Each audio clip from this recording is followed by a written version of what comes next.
sorted with, at least to a great extent, the fact that we had a very good chat with Nick, and he agreed that it was not possible for him to run for another term.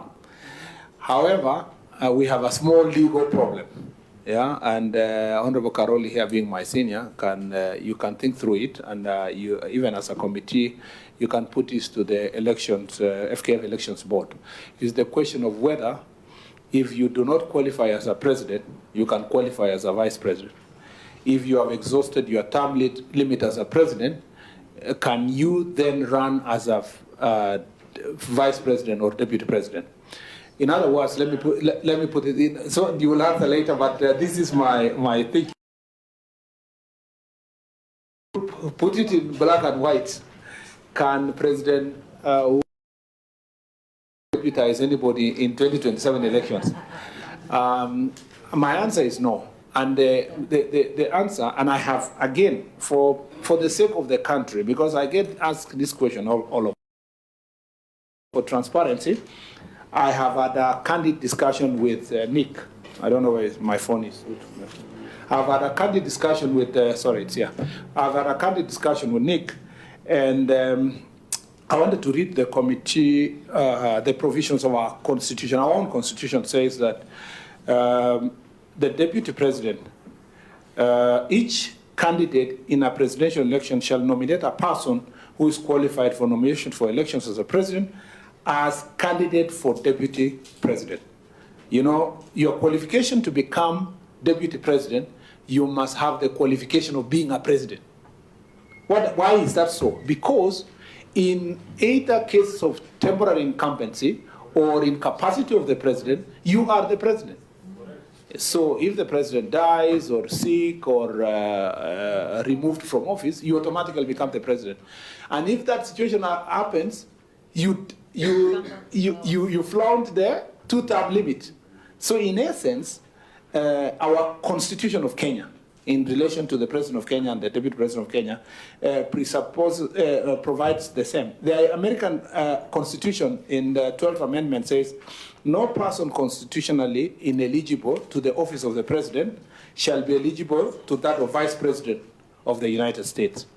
So since I have had this conversation with my friend Nick, and I promised it during my vetting that I was going to have this conversation, I really think it will be good for the FKF Elections Board to make it in black and white to stop people from coming to my office, because I am not running the elections. I think it's important for the committee to publicly, the Elections Board publicly pronounce itself on this issue, so that we avoid a situation where they will do this to the end, then people either go to the tribunal or to the court or petition the cabinet secretary, and we start saying, okay, the team, should the candidate in this situation be able to run? I think, should the candidate running with Nick win, we should not have a situation where we again come and say, oh, this is being disbanded, there was no proper qualification. What I would put as a proviso is that a president can run for any other seat. I think the second or the third American president, after finishing for presidency, he ran for Senate, and he served in the Senate. So if President Uhuru Kenyatta today wanted to be an MCA or a senator or a governor, he can do that. But to run for deputy president is not possible, because it is the same qualification. So if Nick still is desirous to become a committee member of FKF or Secretary General or any other position, I think this is constitutionally, this is specific to the holding office of a vice president of term limits. And I think I owe the country a proper legal advice as a lawyer, not sitting just there to look at things it is, but also to avert a crisis where we will reach on 7th of December and say that whatever.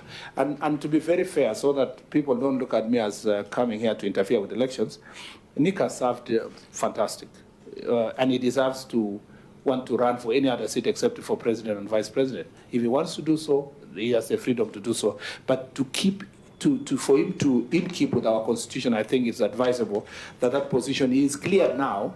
And I hope when the FKF Elections Board come here, they can clear that now, so that Kenyans do not live with that uncertainty going forward. And I'm happy that the board is being led by a professor, so it should not be very difficult for him to appreciate the legal position. Thank you, Chair. Chair. Maybe before we go ahead, there are a few members who entered as we are going on with our meeting.